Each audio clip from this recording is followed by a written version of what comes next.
Hello everyone, सभी प्यारे बच्चों का वार्म वेलकम करता हूँ वाईईटी योर इंग्लिश ट्यूटर पे। शुरू करेंगे आज की क्लास को द इकोनॉमिक टाइम्स के इस प्यारे से खूबसूरत से एडिटोरियल के साथ में। फ्रॉम फायर्ड टू रीहायर्ड इसका टाइटल है। आर्टिकल लिखा गया सरकास्टिक टोन में और ये आपको बताएगा ट्विटर की एम्प्लॉयमेंट पॉलिसीज़ के बारे में कि कैसे किसी भी आदमी को ट्विटर से रातों रात निकाल दिया जाता है और अगले दिन उस एम्प्लॉय को काम पे फिर से भी बुला लिया जाता है। एकदम लाला कंपनी वाला हिसाब चल रहा है, इस आर्टिकल में आप देखेंगे। सरकास्टिक आर्टिकल्स पढ़ने थोड़े से मुश्किल होते हैं क्योंकि आपको रीड बिटवीन द लाइंस करना होता है, चीज़ों के पीछे जो तंज है, जो ताना है, उसको समझना होता है। इसलिए इस क्लास को अपने लाते हैं, अच्छे से इसका मज़ा लें और क्लास के लास्ट में इस क्विज़ पे आपको अपनी नॉलेज को अप्लाई करना है। जो भी आप सीखेंगे इस क्विज़ पे अप्लाई होगा, 10 में से आपको 10 नंबर मिलें, यही आपका ऑब्जेक्टिव है। शुरू करें क्लास को, चलिए पूरे जोश के साथ में आइए कुछ नया सीखते हैं।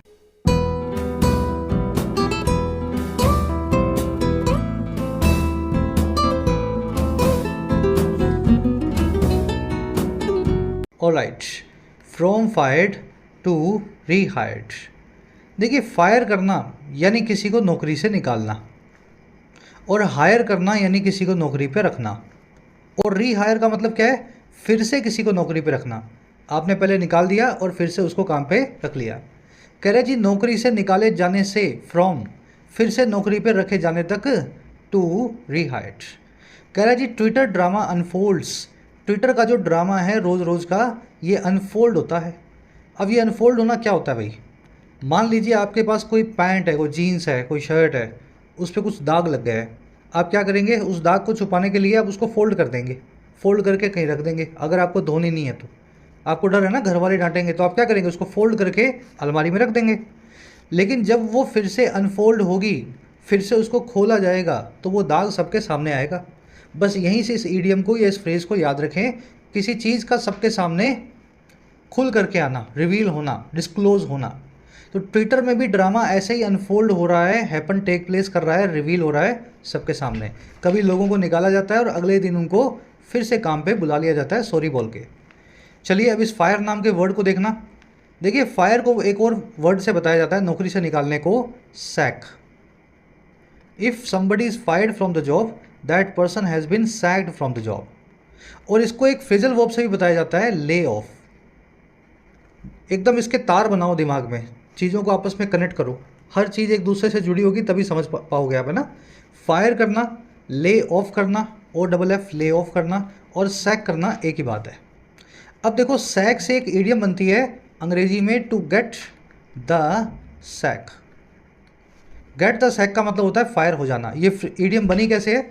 सैक होता है बोरा। आप कहीं काम करते हैं तो आप अपना सामान वामान रखते हैं ना वहाँ, कुछ अपनी स्टेशनरी, कुछ डायरी वायरी, अपना लैपटॉप। तो अगर आपने हिंदी में बोलते हैं तो यूँ बोला जाता है कि बोरिया बिस्तर उठाओ और यहाँ से भाग। तो वो बोरा, वो सैक, वो बोरिया बिस्तर, अगर आपको गेट द सैक करवा दिया गया है तो आपसे उठवा लिया गया है। आपको कहा गया कि उठा के यहाँ से निकलो। ठीक है, तो हिंदी से कनेक्ट करोगे, गेट द सैक करना यानी कहीं से लात पड़ना, कहीं से निकाले जाना। चलिए, ये तीनों चारों चीज़ें आपने कनेक्ट कर ली होंगी दिमाग में। अब आते हैं टाइटल पैराग्राफ पे, देखें क्या कहना चाह रहा है। कह रहा है जी Twitter's selective rehiring strategies amidst lay off reflects Musk's influence and organisational chaos. कह रहा है ट्विटर की जो सिलेक्टिव रीहायरिंग स्ट्रेटजी है, सिलेक्टिव यानी सेलेक्ट करके, रीहायर करना यानी फिर से काम पे रखना। 100 लोगों को निकाला और फिर 90 को फिर से बुला लिया सिलेक्ट करके। कह रहे हैं ट्विटर की जो सिलेक्टिव रीहायरिंग स्ट्रेटजी है, जो काम के लोग हैं उनको फिर से बुला लेना, और ये किसके चलते है? ये अमिस्ट है, चलते हुए है। अमिस्ट का मतलब होता है इस चीज़ के मिड में, इस चीज़ के चलते हुए। और ये है ले ऑफ्स। जैसे मैंने अभी ऊपर आपको फ्रेजल वर्ब बताई थी, ले ऑफ का मतलब होता है नौकरी से निकालना। अगर इन दोनों के बीच का स्पेस निकाल दें तो ले ऑफ एक नाउन बन जाता है, इसका मतलब होता है डिसमिसल, लोगों का नौकरी से निकाले जाने का काम। तो ट्विटर की ये जो अजीब सी स्ट्रेटजी है, ले ऑफ्स के चलते, लोगों को निकाले जाने के चलते, ये रिफ्लेक्ट करती है दो चीज़ों को। एक तो इलॉन मस्क के इन्फ्लुएंस को, प्रभाव को ट्विटर नाम की कंपनी में, और दूसरा इस ऑर्गेनाइजेशन में जो केओस चल रही है, जो अराजकता या अफरा तफरी चल रही है, उसको भी बताती है ना। एक लाला कंपनी की तरह चल रही है, 50-100 लोग निकाल दिए जाते हैं, फिर इलॉन मस्क शाम को बोलता है कि इन 40 को वापस बुला लो, इनसे काम करवाना है, कुछ नया काम मेरे दिमाग में आइडिया आया है। तो इनका इन्फ्लुएंस बहुत है कंपनी के अंदर, हालांकि ये कंपनी के मालिक भी हैं, होना भी चाहिए। और दूसरा, इस कंपनी में केओस बहुत है, बहुत ज़्यादा अराजकता फैली हुई है, कोई भी आदमी कभी भी काम से निकाल दिया जाता है। केओस का मतलब आप समझते ही होंगे, एनार्की, पेंडेमोनियम, डिसऑर्डर, अपहीवल, अराजकता, है ना। चलिए, मोटा मोटा आपको सेंस निकल गया होगा इस सेंटेंस का। अब जो कहानी है वो आप आगे आर्टिकल पढ़ेंगे तो समझ में आएगी। बड़ा ही छोटा सा आर्टिकल है, मेरे ख्याल से आधे घंटे से भी छोटी क्लास होगी आज की। जल्दी से इस आर्टिकल के वोकैब वर्ड्स, सारे बड़े बड़े मोटे मोटे वर्ड्स पे नज़र डालते हैं ताकि आप इसको स्मूथली पढ़ सकें। अगर आप एक एस्पायरेंट हैं, किसी एग्ज़ाम की प्रिपरेशन कर रहे हैं और चाहते हैं अपनी इंग्लिश को एक स्टेप आगे ले जाएं, स्ट्रक्चर्ड वे में तैयारी करने के लिए आप ऐप को ज़रूर डाउनलोड करें। YT your English tutor app आपकी अपनी यहाँ पे कमेंट सेक्शन में इसका लिंक रखा गया है। एप्लीकेशन पे आपको मिलेंगे प्रीमियम कोर्सेज, नाम के प्रीमियम कोर्सेज हैं, फीस बहुत कम होती है, अफोर्डेबल होती है। राइटिंग के कोर्स में आप लिखना सीख सकते हैं किसी भी एग्ज़ाम के लिए, ऐसे हो, प्रेसी हो, आंसर राइटिंग हो। इस कोर्स का फ़ायदा लेने के लिए इस कूपन को लगाएं ताकि 499 में अफोर्डेबल कोर्स आपको मिल सके। 50 से 60 घंटे में आप इंग्लिश राइटिंग इस कोर्स के बदौलत सीख पाएंगे। इसी तरीके से आपको UPSC का कोर्स मिलेगा, पूरा माइग्रेशन करवाया जाता है आपको हिंदी मीडियम से इंग्लिश मीडियम में, सारे एस्पेक्ट्स UPSC के कवर्ड है। 1350 का एक कोर्स है कूपन के साथ। इसमें CSAT, answer writing, descriptive, vocab, grammar, हर पोर्शन कवर्ड है इन द कोर्स। इसी तरीके से ऐप पे आपको बैंकिंग और SSC के भी कोर्स मिलेंगे, जिसमें बैंकिंग SSC के सभी वैरायटी ऑफ क्वेश्चंस को सोल्व करना, हैंडल करना आपको सिखाया जाता है। ऐप का लिंक कमेंट सेक्शन में है, कोई भी क्वेरी हो ये नंबर पे आप व्हाट्सएप से टीम से जुड़ सकते हैं और अपनी क्वेरीज को पूछ सकते हैं। ऑलराइट, वोकैब शीट है अपनी, 6 वर्ड्स अपने पास। थोड़ा सा मैं इसको जूम इन करता हूँ ताकि आप ठीक से देख पाएँ फ़ोन की स्क्रीन पे। पहला वर्ड है ट्रांसपायर। ट्रांसपायर वर्ड का जो 90% प्लेसेस पे मीनिंग होगा वो होगा किसी चीज़ का घटित होना, किसी जो है इवेंट का टेक प्लेस करना, अकर होना। और जो 10% जगह पे यूज़ होगा इसका या मीनिंग निकलेगा वो होगा किसी चीज़ का सबके सामने आना। ठीक है, ये जो 10% वाला मीनिंग है ये भी आपको बताना चाहिए, आपको पता भी होना चाहिए। 10% बोल रहा हूँ तो 10% जगह मिलेगा भी तो सही है ना। फर्स्ट वाला मीनिंग देख लो, ज़्यादा जो यूज़ होता है, what actually transpired in Aarushi case is still a mystery. वो चीज़ जो वास्तव में घटित हुई, हैपन हुई, टेक प्लेस हुई आरुषि मर्डर केस में, आज भी वो एक मिस्ट्री है, आज भी एक राज है। ठीक है, यहाँ पे ट्रांसपायर जो है घटित होने की बात कर रहा है, एक्चुअल में क्या घटित हुआ, क्या कर हुआ, क्या टेक प्लेस किया। दूसरा वाला मीनिंग भी दिखा देते हैं आपको, इट हैज़ ट्रांसपायर्ड, ऐसा पता लगा है। इट हैज़ ट्रांसपायर्ड, ऐसा सबकी नज़र में आया है। दैट वो ये, the IMF has rejected financial assistance to Pakistan. IMF ने रिजेक्ट कर दिया है फाइनेंशियल असिस्टेंस को पाकिस्तान के लिए। बाद में शायद दे भी दी थी और अब ये दूसरी बार भी मांग रहे हैं, तीसरी बार शायद, है ना। तो ये सेंटेंस हमने शुरू में बनाया था जब ये मांग रहे थे। चलिए, अब ये जो ट्रांसपायर पहला वाला मीनिंग है, इसी के ऊपर एक वर्ड बनता है हैपन, कम अबाउट और अनफोल्ड। ये अनफोल्ड वर्ड आपने आज आर्टिकल में देखा, किसी चीज़ का घटित होना या सबके सामने आना। ठीक है, वो फोल्ड करके बताया था ना मैंने आपको, फिर अनफोल्ड हुआ, फोल्ड से अनफोल्ड। अगला वर्ड देखो अपना केओस, बड़ा ही कॉमन सा वर्ड है, सबको आता ही होगा। लॉ, डिसऑर्डर को, लॉलेसनेस को बोलते हैं केओस, अराजकता को बोलते हैं। After the Taliban to cover Kabul there was an atmosphere of chaos on the streets. जब तालिबान ने कब्जा लिया, टेक ओवर कर लिया, यानी कब्जा लिया काबुल को, तो एक एटमॉस्फेयर था, एक वातावरण था, एक एनवायरनमेंट था केओस का, डिसऑर्डर का, लॉलेसनेस का, वहाँ की सड़कों पे, ऑन द स्ट्रीट्स। सभी इसके सिनोनिम्स हैं केओस के, anarchy, mayhem, havoc, turmoil, upheaval, है ना। शैम्बल्स भी आता है, रम्पस भी आता है, पेंडेमोनियम भी आता है। पेंडेमोनियम तो खास याद रखना, बड़ा एग्जाम में पूछा हुआ वर्ड है, फिर से पूछा जाए कभी। तो आज वर्ड जो आप केओस आर्टिकल में अभी देख चुके हैं। चलिए, अगला वर्ड है मैसेकर। बड़ा गंदा और ख़राब वर्ड है। मैसेकर का मतलब होता है खून खराबा, लार्ज स्केल पे ह्यूमन बींग्स का कत्ल करना, 500,000 लोगों को बिठा के गोली मारना, है ना, भगा भगा के, दौड़ा दौड़ा के। Civil wars often give birth to massacres. Civil wars जो हैं अक्सर, गृह युद्ध जो हैं अक्सर जन्म देते हैं नरसंहारों को, खून खराबों को, मैसेकर्स को।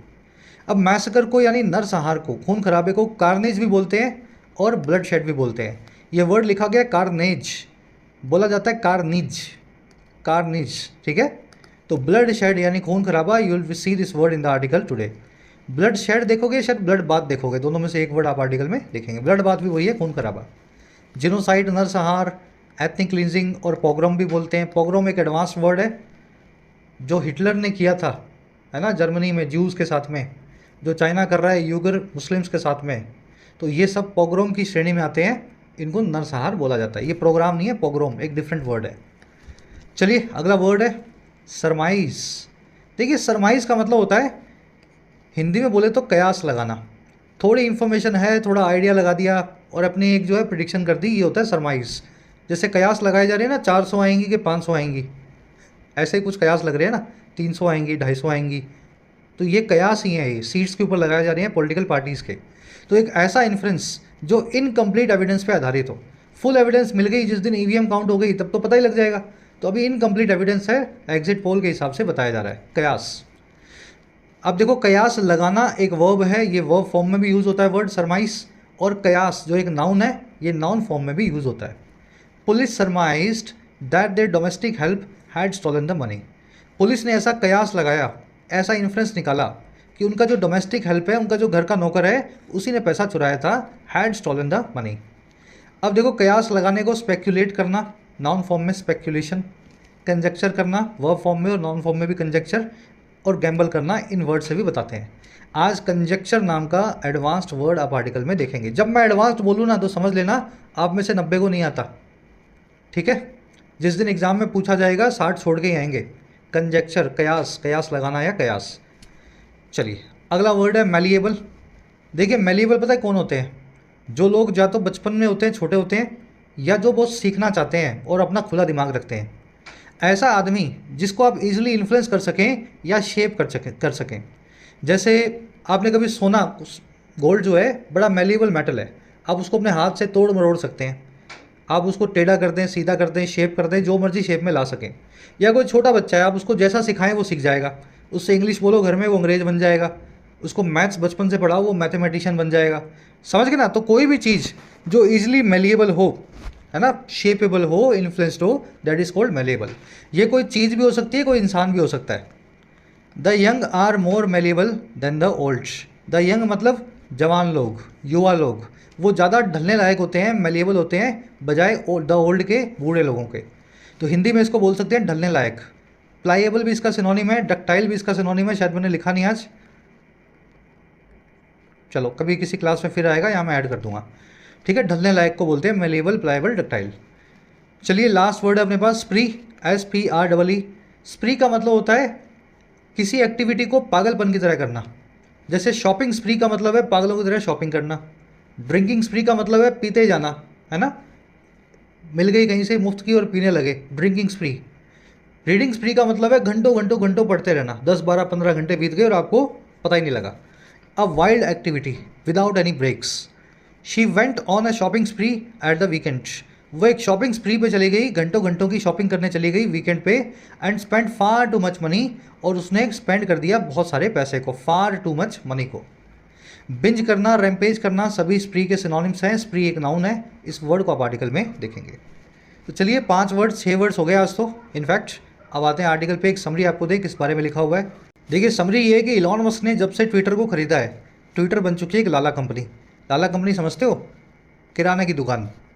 किसी भी आदमी को कभी भी निकाल दिया जाता है और फिर उसको बुला लिया जाता है, अगले ही दिन सॉरी भी बोला जाता है उसको। हाल ही में काफ़ी लोगों को निकाला और अगले दिन बुलाया गया। और ऐसे नहीं कर रहे ये, मतलब किसी जुनून में आके नहीं कर रहे, ये इसलिए निकालते हैं क्योंकि इनको ज़रूरत नहीं होती, और बुलाते इसलिए हैं क्योंकि रातों रात इलॉन मस्क के दिमाग में कोई आइडिया आ जाता है और उसको लगता है कि ये रश्मि है, ये यश है, ये पीटर है, ये सब इस काम को कर सकते हैं, इनको वापस बुला लो। सिलेक्टिवली ये रीहायर करते हैं। इससे ट्विटर में मचा हुआ है घमासान, और इसी चीज़ को इस आर्टिकल में सरकास्टिक टोन में आपको समझाया गया है। साथ ही एक लेसन और टेक अवे भी दिया गया है, जल्दबाजी में किसी को मत निकालो। अगर आपके प्लान्स बड़े हैं, सपने बड़े हैं, बहुत सारे आइडियाज़ हैं, तो ये लोगों की ज़िंदगियाँ डिपेंड करती हैं नौकरियों पे, है ना। उनके साथ ऐसा खेल मत करो, सोच समझ करके जिसको निकालो, और निकालो तो उसको वापस मत बुलाओ। आज की टोन ऑफकोर्स सरकास्टिक है। सरकास्टिक के लिए कोई टोन भी होती है ना,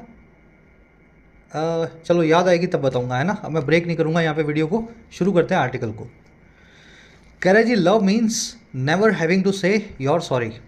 कह रहे जी लव यानी प्यार, इसका मीनिंग होता है इट मीन्स कि आपको नेवर, कभी भी नहीं, हैविंग टू इस काम को करना पड़े और ये कहना पड़े, से करना पड़े कि आप सॉरी हैं। जिस आदमी से आप प्यार करते हैं और जो इंसान आपसे प्यार करता है, उसको सॉरी बोलने का मतलब नहीं होना चाहिए। प्यार का मतलब असली यही है, लेकिन आजकल ऐसा प्यार नहीं होता है ना। सॉरी तो सबको एक्सपेक्टेड है आजकल। लव की वर्ब है मीन्स, यू की वर्ब है are. Having to, have to, has to, had to आपकी मजबूरी को बताता है। आई हैव टू गो, मुझे जाना होगा। शी हैज़ टू स्टडी, उसको पढ़ना होगा। दे हैव टू, ठीक है ना, ईट्स ड्रिंक, जो भी करना है किसी काम को आप जो है हैव प्लस में टू इन्फिनेटिव से बताते हैं। कह रहा है जी but that hardly means Twitter especially now colonel Musk is saying sorry to the employees it had fired last week and now wants back because the company loves them. कह रहा है लेकिन अब देखो, पहला सेंटेंस ईजी था, अब दूसरे सेंटेंस से खेल करेगा, अच्छे अच्छे सेंटेंस बनाएगा स्ट्रक्चर को। कह रहा है जी लेकिन बट ये जो बात हमने बताई ये ना के बराबर ही मीन करती है, इसका ना के बराबर ही मीनिंग निकलता है कि जो ट्विटर है जो कि स्पेशली अब आ चुका है कर्नल मस्क के अंडर। मस्क तो कोई कर्नल नहीं है आर्मी का, लेकिन कर्नल किसको बोलते हैं, जो हिटलर टाइप का आदमी हो, है ना, थोड़ा सा स्ट्रिक्ट आदमी हो। कह रहा है वो ट्विटर जो इस इलॉन मस्क नाम के हिटलर के अंडर आ चुका है, कर्नल के अंडर आ चुका है, वो कह रहा है इज सेइंग, और क्या कह रहा है, सॉरी कह रहा है अपने एम्प्लॉयज़ को। और कौन से employees, that it had fired last week, जिसको इसने निकाला था, फायर किया था, सैक किया था पिछले हफ्ते, एंड नाउ वांट्स बैक, और अब उनको ये वापस भी चाहता है काम पे लगाना। और क्यों, क्योंकि कंपनी उनको चाहती है, प्यार करती है, लव करती है। तो जब कंपनी ने इनको वापस बुलाया तो मेल ऐसा ही कुछ आया होगा, we love you please come back, we love you Rashmi, we love you Simon, we love you Peter, please come back. समझ पाए? इसने सरकास्टिक टोन में आपको ये समझाया है कि ट्विटर के मामले में ये जो काम है नहीं चलता। तो दैट हार्डली मीन्स, ये चीज़ हार्डली ऐसा मीन करती है, ये चीज़ का ना के बराबर ऐसा मीनिंग निकलता है। हार्डली मतलब ना के बराबर। और क्या मीनिंग निकलता है कि जो ट्विटर है इलॉन मस्क के अंडर, वो बुला रही है सॉरी बोल के अपने एम्प्लॉयज़ को जिसने इसको निकाला था पिछले ही हफ्ते, और अब चाहती उनको वापस है क्योंकि वो उनको प्यार करती है। चलो, दैट की वर्ब मीन्स होगी, ट्विटर की वर्ब है सेइंग, इट आया ट्विटर के लिए, इसकी वर्ब है हैड फायर्ड, दूसरी वर्ब है वांट्स। पास्ट परफेक्ट लगाया गया है क्योंकि ये काम पहले हो चुका था पास्ट में, फिर उसके बाद एक काम और हुआ जिसमें एम्प्लॉयज़ को बुलाया गया। समझ गए ना? Now company wants them back, और कब, when it had fired them last week. तो ये काम जो पास्ट का पास्ट होता है उसको आप पास्ट परफेक्ट में लिखते हैं। कंपनी की वर्ब है लव्स।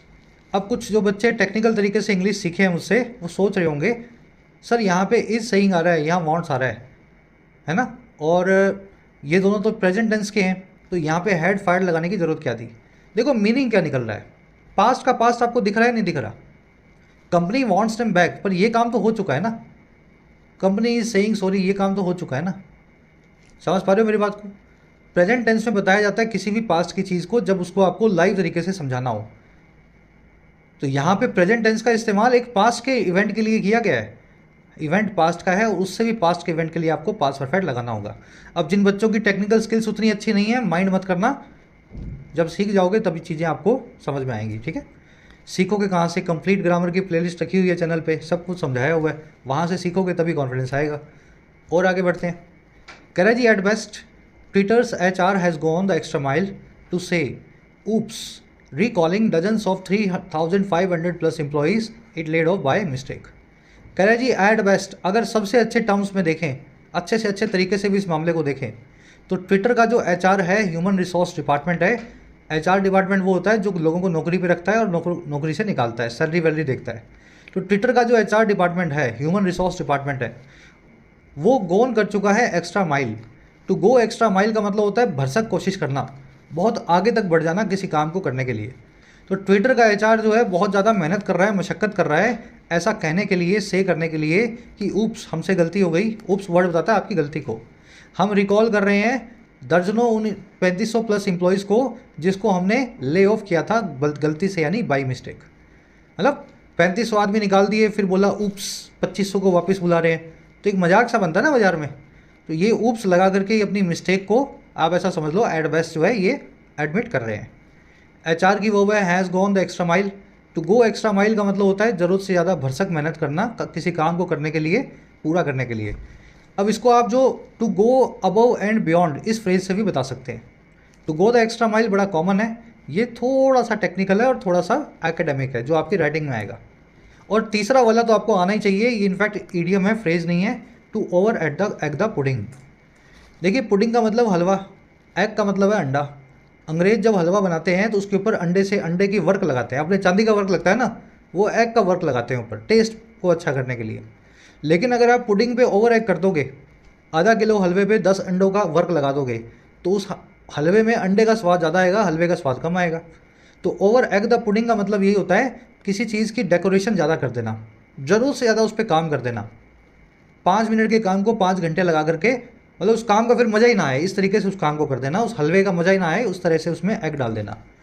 फील लो इन ईडियम्स की, याद करने की ज़रूरत नहीं है, अंडा हलवा जोड़ के रखोगे तो दिमाग में बैठ जाएगी।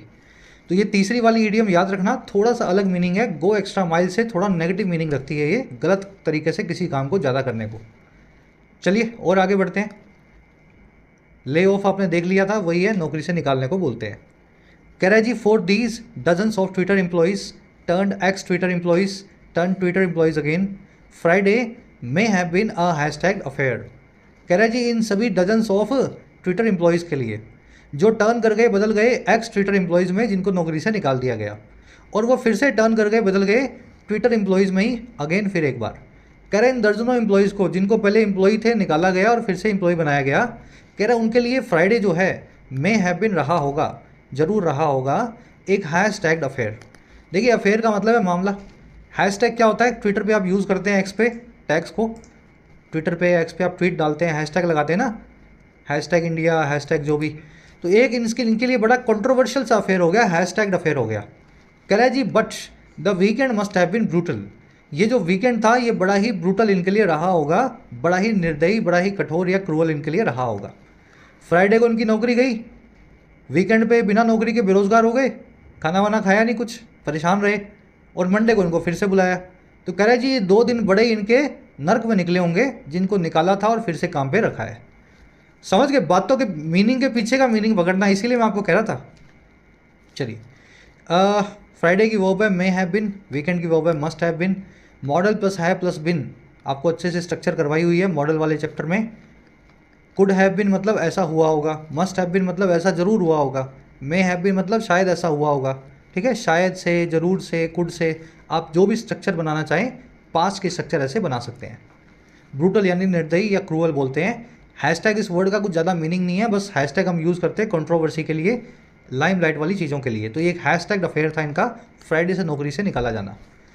चलिए नेक्स्ट पैराग्राफ की तरफ बढ़ेंगे। एक ग्रामर कॉन्सेप्ट है, पहले उसको देखते हैं। पहले सवाल पूछता हूँ आपसे, ये हार्डली लिखा है जो हार्डली, इसकी जगह हार्ड लिख देता तो क्या हो जाता? क्या इन दोनों वर्ड्स में कुछ फ़र्क है? इनकी पोजीशन मीनिंग में कुछ फ़र्क आप जानते हैं? हार्ड और हार्डली में क्या फ़र्क है? अब ये मत बोलना सर हार्ड एक एडजेक्टिव है, हार्डली एक एडवर्ब है, वो तो फिर वो वाली बात हो जाएगी 6वीं क्लास के बच्चे वाली। देखो हार्ड एक एडजेक्टिव है, लेकिन हार्ड एक एडवर्ब भी है, और हार्डली तो एक एडवर्ब है ही। एडजेक्टिव या एडवर्ब फॉर्म में हार्ड का मतलब होता है ज़ोरों से, ज़ोरों से थप्पड़ मारना, ज़ोरों की बारिश होना, समझ गए ना, विद फोर्स, ज़ोरों से। और हार्डली वर्ड का ज़ोरों से कुछ मीनिंग नहीं है, कुछ मतलब नहीं है, कुछ सरोकार नहीं है।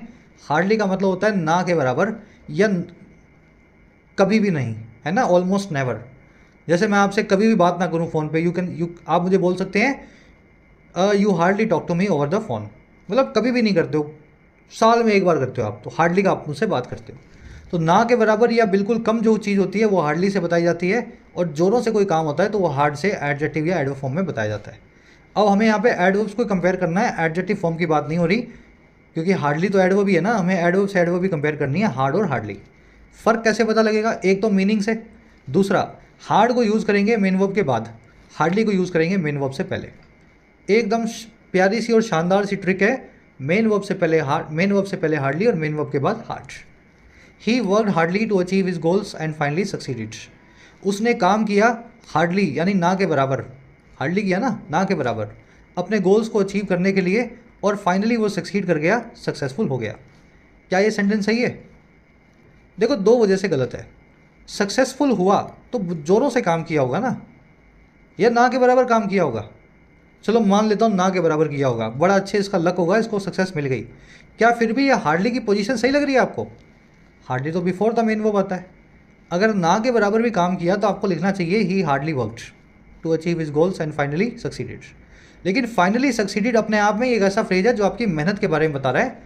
ये हार्डली का जो पोजीशन है आपको चेंज नहीं करना है, बल्कि इसको हार्ड में बदल देना है। समझ पाए इस बात को? ही वर्कड हार्ड, उसने मेहनत किया, ही वर्कड हार्ड, जोरों से मेहनत किया अपने गोल्स को अचीव करने के लिए, और आखिरकार सक्सेसफुल हुआ। तो ये तरीका है सेंटेंस को सही करने का जो एग्जामिनर आपसे चाहता था।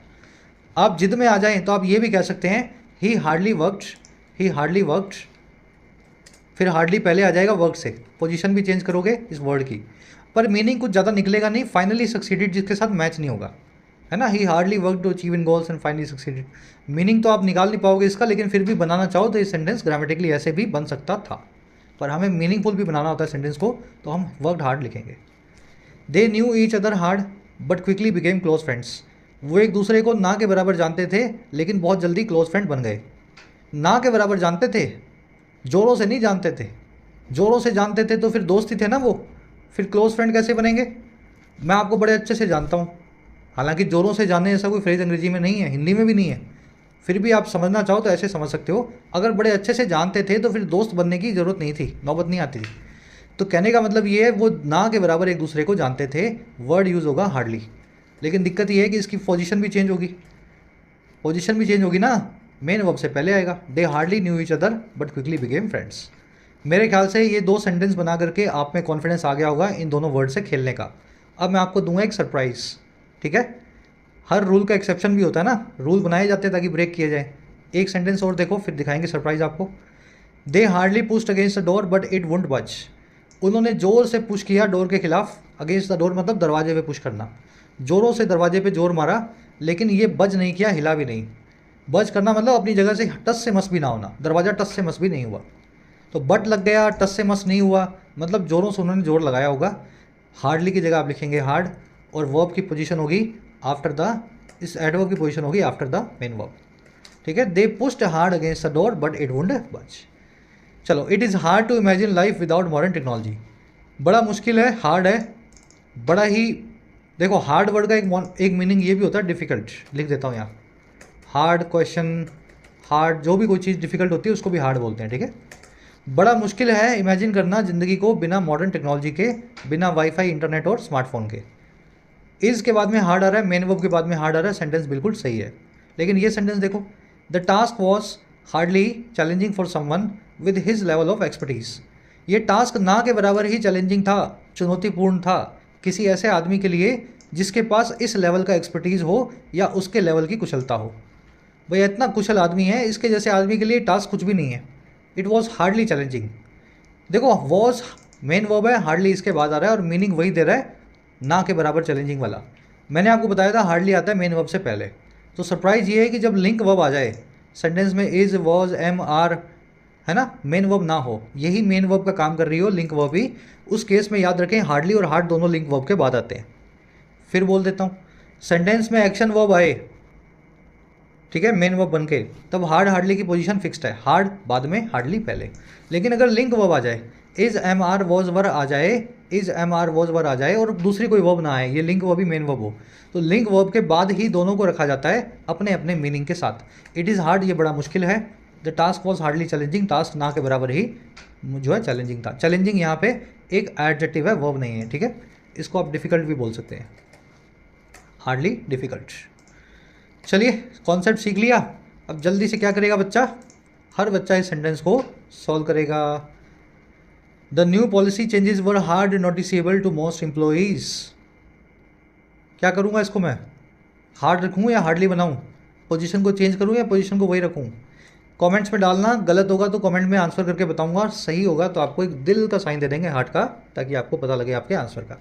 बढ़े आगे, सबको ट्राई देना इस क्वेश्चन को। चलिए, अब आ जाओ नेक्स्ट पैराग्राफ पे। चीज़ें अगर बेसिक से समझ रहे हो, क्लास का मजा ले रहे हो, फ़ायदा ले रहे हो, लाइक दे दिया करो। आपके लाइक से चैनल को और वीडियोज़ को स्टैंडिंग मिलती है अच्छी वाली, है ना। कह रहा जी, सो वाई द रिकॉल। कह रहे फिर ये रिकॉल क्यों हुआ। अब यहाँ पे एक फ्रेज बना हुआ है, कोई सेंटेंस नहीं है, कोई सब्जेक्ट वर्ब नहीं है ना। ऐसा क्यों हुआ, तो इसको आप हिंदी में, इंग्लिश में शॉर्ट फॉर्म में लिख सकते हैं, वाई द रिकॉल। कह रहे जी, it's been conjectured that in last week's blood bath wheat was junked with the chaff. ऐसा कयास लगाया जाता है, it has been conjectured, conjecture करना, गैस करना, कयास लगाना, स्पेकुलेट करना। ऐसे कयास लग रहे हैं, ऐसा अंदाज़ा लग रहा है कि लास्ट वीक का जो खून खराबा हुआ ट्विटर में, खून खराबा क्या है, लोगों की नौकरियाँ गई, ब्लड बाथ की तरह ही है ना वो, खून खराबा ही है। लास्ट वीक का जो ट्विटर में ड्रामा हुआ, खून खराबा हुआ, उसमें गेहूं भी घुन के साथ पिस गई, या घुन के साथ गेहूं भी पिस गया। वीट मतलब गेहूं, शाफ मतलब उसके ऊपर का छिलका। आपको गेहूं छीलनी थी, छिलका भी छील दिया, ठीक है। तो इस तरीके से अच्छे एम्प्लॉयज़ को रखना था, ख़राब को निकालना था, लेकिन ख़राब के साथ में अच्छे भी निकाल दिए गए। ऐसे कयास लगाए गए हैं ट्विटर के हरकतों को देख के। चलिए, wheat was junked with the chaff, इसको शाफ बोलें, चाफ मत बोलें।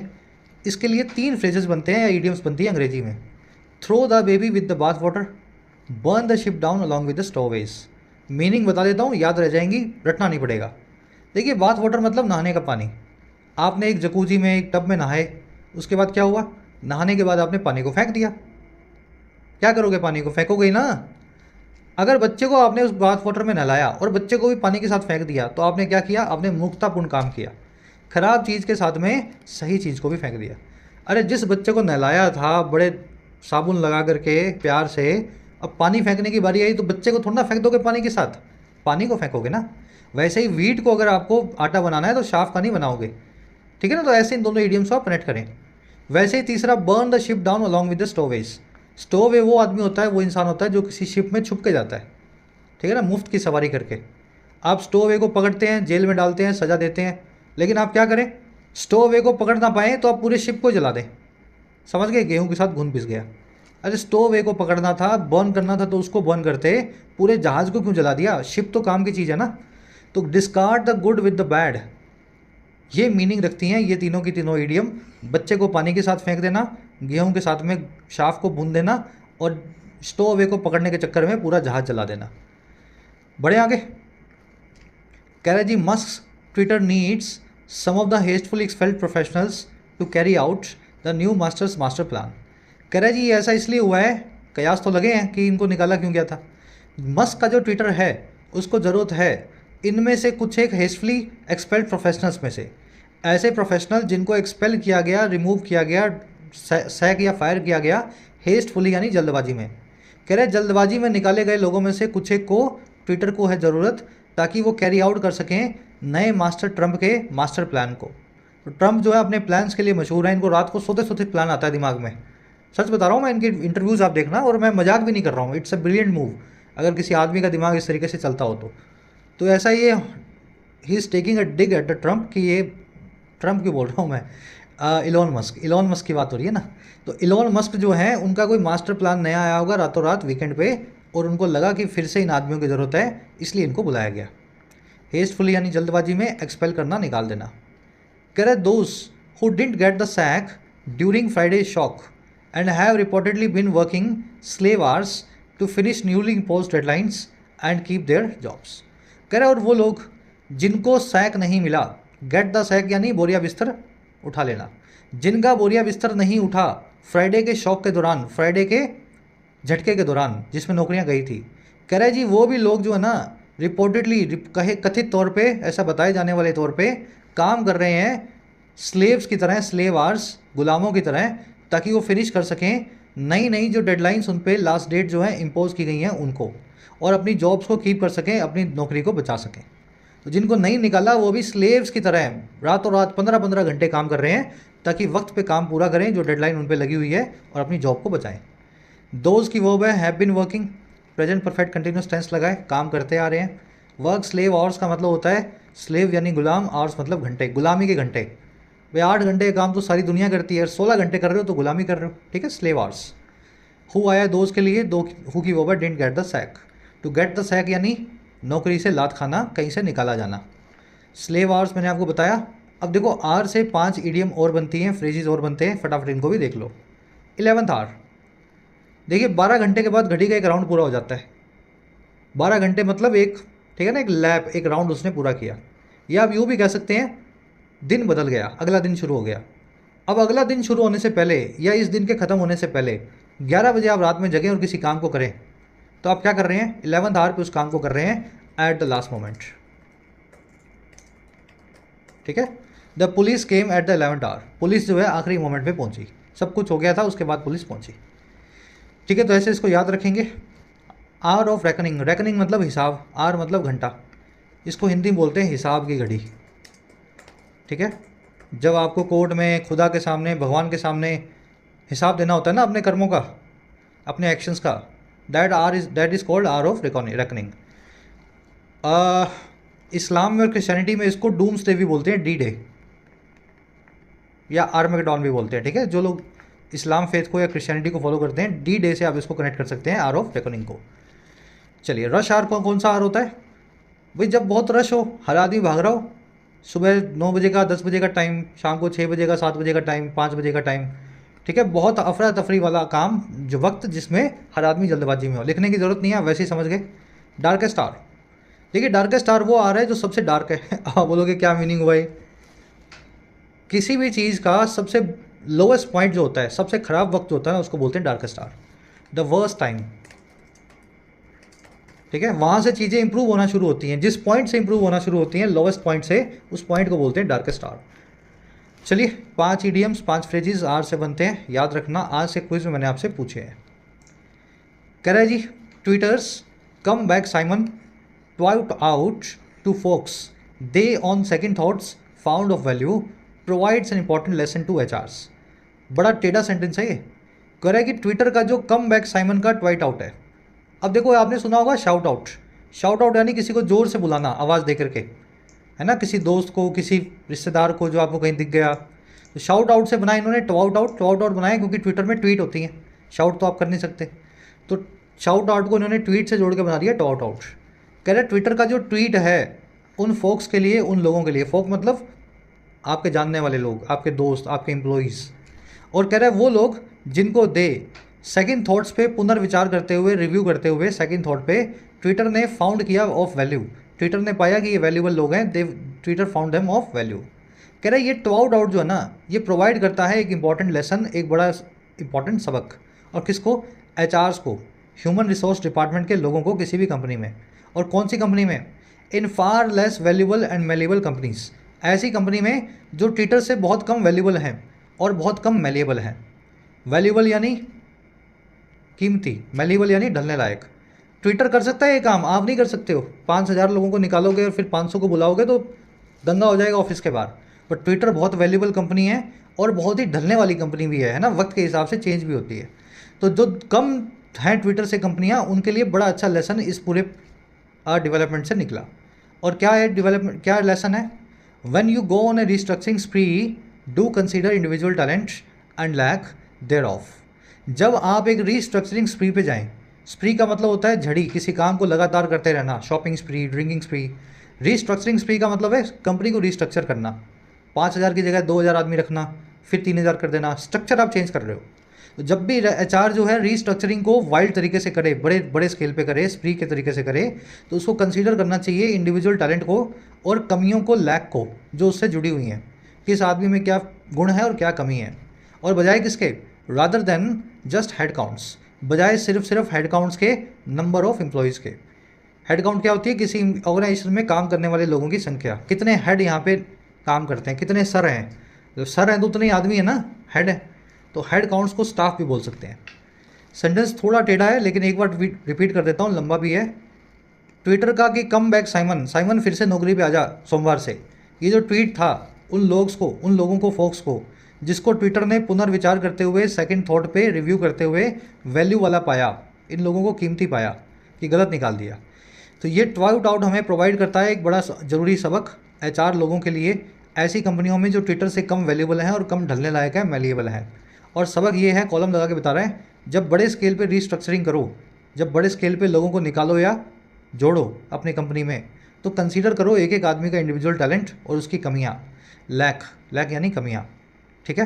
देयर ऑफ का मतलब होता है उससे जुड़ी हुई, उस आदमी से कनेक्टेड, ठीक है, रिगार्डिंग दैट या कंसर्निंग दैट, बजाय सिर्फ हेड काउंट के, बजाय सिर्फ नंबर ऑफ एम्प्लॉयज़ के। चलिए ट्वाउट आउट की वर्ब है provides, it provides an lesson. They की वर्ब है फाउंड, दे आया ट्विटर के लिए। यू की वर्ब है गो एंड यू की वर्ब है डू, कंसीडर। लैक यानी कमी, हेड काउंट यानी staff, number of people in working in an organization. Less यहाँ पे एक जो है एडजेक्टिव की कंपैरेटिव डिग्री, आपको पता होगा कंपैरेटिव डिग्री से पहले फार या फिर मच, दो ही एडवर्ब्स यूज़ होती हैं। मान लीजिए कंपैरेटिव डिग्री है बेटर, अगर इसके पहले एडवर्ब लगानी है तो या तो लगेगी फार बेटर या लगेगी much better. A lot better गलत है, मोर बेटर गलत है, सो बेटर गलत है, मैनी मोर मैनी बेटर गलत है, वेरी बेटर गलत है, फार बेटर मच बेटर, सिर्फ दो ही एडवर्ब्स कंपैरेटिव डिग्री के आगे लग सकती हैं। कॉन्सेप्ट याद रखना, क्विज में पूछा आपसे। कह रहे जी ये तो ठीक है, ये लेसन तो लेना ही चाहिए। Unless of course the plan is to burn the ship down along with the stowage. कह रहे ये तब अगर ऐसा ना हो, कैसा ना हो, कि आपका प्लान ये हो कि पूरी कंपनी जला दूंगा बर्न कर दूंगा पूरे शिप को स्टोवेज के साथ।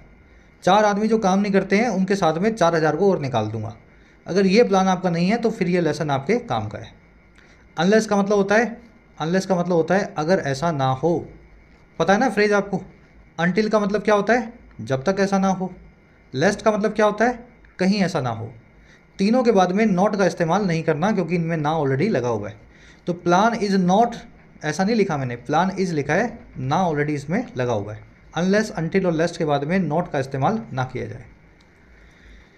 कह रहा है which very well could be a master calendar strategy for the world's richest man. कह रहा है और ये जो स्ट्रेटजी है शिप को बर्न कर देना स्टोवेज के साथ में, ये हो सकती है वेरी वेल एक मस्त कैलेंडर स्ट्रेटजी दुनिया के सबसे अमीर आदमी के लिए। मस्त कैलेंडर समझते हैं अपने जुनून में भरी हुई, अपनी ही धुन में चलती हुई।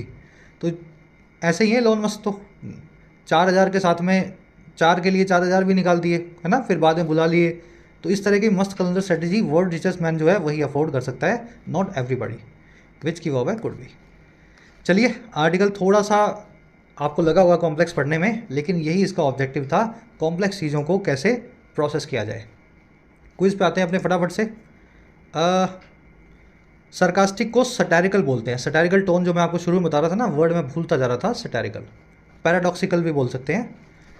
कह रहे जी इनमें से कौन सा, इन चारों में से कौन सा डिस्क्राइब करता है टोन को इस आर्टिकल की इलॉन मस्क के इन्फ्लुएंस को लेकर के, इनके जुनून को लेकर के, इनके प्रभाव को लेकर के ट्विटर पे। इलॉन मस्क को लेकर के किस टोन में आर्टिकल लिखा गया है। एडमायरिंग एंड सपोर्टिव है, न्यूट्रल एंड फैक्चुअल है, क्रिटिकल एंड सरकास्टिक है, इनडिफरेंट एंड डिटैच्ड है।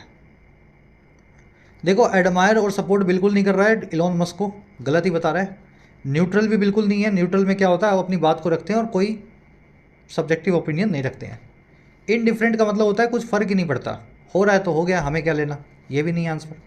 आंसर बनेगा सी, क्रिटिकल और सरकास्टिक है। इलॉन मस्क को क्रिटिसाइज़ कर रहा है और सरकाज़म दिखा रहा है उनकी हरकतों पे। ठीक है, तो सी आंसर बनेगा आपका। साथ साथ ही मैं आपको इनको अटैम्प्ट करवाता जा रहा हूँ, वीडियो को पॉज करके खुद भी अटैम्प्ट करना है। फ्रेज़ क्या बताता है, wheat was junked with the chaff. इस फ्रेज़ का क्या मीनिंग है, ये क्वेश्चन मैं नहीं करवाऊंगा, खुद से ही करना है आपको, क्योंकि मैं जब बोलूँगा ना इनके मीनिंग तो आपका आंसर निकल जाएगा। एक बार ट्राई दो इसको। फर्स्ट कमेंट में वीडियो के नीचे आंसर रखा है, वहाँ से मैच कर लेना। बीच में क्वेश्चंस मिलेंगे वोकैब के of course. Unfold, slave hours, hour of reckoning, to burn the ship along with the stowage, easily influenced और शेप्ड। सारे वर्ड्स आपको अच्छे से जमा के करवाएं एक एक वर्ड को, है ना। इनके आंसर फर्स्ट कमेंट में डाल दिए गए हैं, वीडियो के नीचे आप चेक करें, पहले खुद से अपना आंसर निकाल लो एक एक वर्ड का। चलो अब 3 एरर्स है लास्ट में। पहली एरर मिलेगी इस वर्ड के आसपास, हार्डली के। दूसरी मिलेगी अनटिल की वजह से, और तीसरी मिलेगी इस मोर वर्ड के आसपास। ठीक है, error number 1, 2 and 3 more profitable के आसपास। तीनों एरर्स को खुद से निकालो और फिर चेक कर लेना आउट ऑफ 10 कितने मार्क्स मिले। फर्स्ट कमेंट से मेरे आंसर्स को चेक करके बताना। क्लास कैसी लगी आज की, ये सटैरिकल, सरकास्टिक, पैराडॉक्सिकल टोन्स के आर्टिकल आपको कैसे लगते हैं। जो बच्चे पूरी क्लास देखे हो यहाँ तक, पूरा देखा, लिखा करो पीडी। और जिन बच्चों को क्लास अच्छी लगी हो और इस तरह की चीज़ों को आप रिपीट चाहते हैं दूसरे थीम्स के अंदर, पीडीआई लिख दिया करो सर इंटरेस्टिंग लगी, ताकि मैं उनको ला सकूं। ये आपका वोट देने का तरीका, इस चैनल पे आपके वोट्स के ऊपर ही क्लासेस को लाया जाता है। कल आपसे लेंगे मुलाकात कल की क्लास में। जिन बच्चों को कोर्सेज की ज़रूरत है, एक्स्ट्रा क्लासेस की ज़रूरत है, you can take the benefits of the courses. Application को डाउनलोड करें, YT ऐप को। आपको राइटिंग का, SSC का और बैंकिंग का, इनफैक्ट UPSC का भी कोर्स मिल जाएगा। अफोर्डेबल कोर्सेज है, मेहनत करना चाहते हैं तो ऐप को डाउनलोड करें, कमेंट सेक्शन में लिंक रखा गया है, you can take the benefits. चलिए।